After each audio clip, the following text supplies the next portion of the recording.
स्त्री विमर्श पर आधारित द गहनी के नए सेगमेंट साहित्य और संदर्भ में आपका बहुत बहुत स्वागत है। इसमें हम लेकर आते हैं महिलाओं से जुड़ी कोई कविता या कहानी। आज हमारे बीच प्रोफेसर रचना जी हैं। उनके द्वारा कई सारी किताबें लिखी गई हैं जो आपके द्वारा आप बताएं मैम। अभी तक मेरी 7 पुस्तकें प्रकाशित हैं जी, जिसमें से एक पुस्तक काशी पर है और 3 कविता संग्रह हैं जिसमें एक अंतरपथ है, नींद के हिस्से में कुछ रात भी आने दो और नदी अब मौन है। उसके अलावा 3 निबंध संग्रह हैं, एक में काशी से संबंधित निबंध हैं और एक पुरातन संस्कृति अधुनातन दृष्टि एक निबंध का संग्रह है और भारतीय साहित्य में राष्ट्रीय चेतना पुस्तक अभी इसी वर्ष आई है। उसमें राष्ट्रीयता जो साहित्य में है, चाहे वो तमिल साहित्य हो, चाहे वो हिंदी साहित्य हो, चाहे वो संस्कृत साहित्य हो, उसको लेकर के उस पर काम किया गया है। तो यही कुछ काम कर रही हूँ मैं। मैम इस जितनी भी कविताएं आपकी मैंने अभी तक पढ़ी हैं उसमें सबसे प्यारा अंतरपथ मुझे लगा है।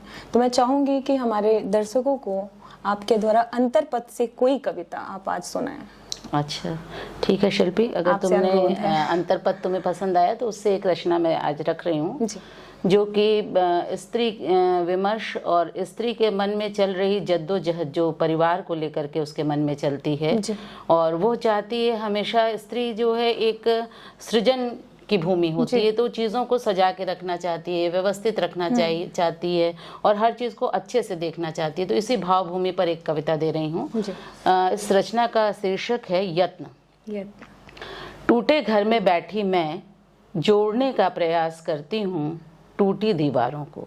क्या बात है। टूटे घर में बैठी मैं जोड़ने का प्रयास करती हूँ टूटी दीवारों को, ढूंढती हूँ ईंटों को, ढूंढती हूँ ईंटों को, जोड़ती हूँ पर पड़ी रह जाती हैं दरारें क्योंकि हर ईंट अलग साइज की है।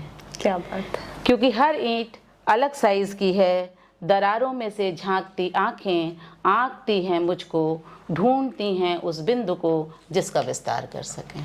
क्या बात है। दरारों में से झांकती आंखें आंकती हैं मुझको, ढूंढती हैं उस बिंदु को जिसका विस्तार कर सकें।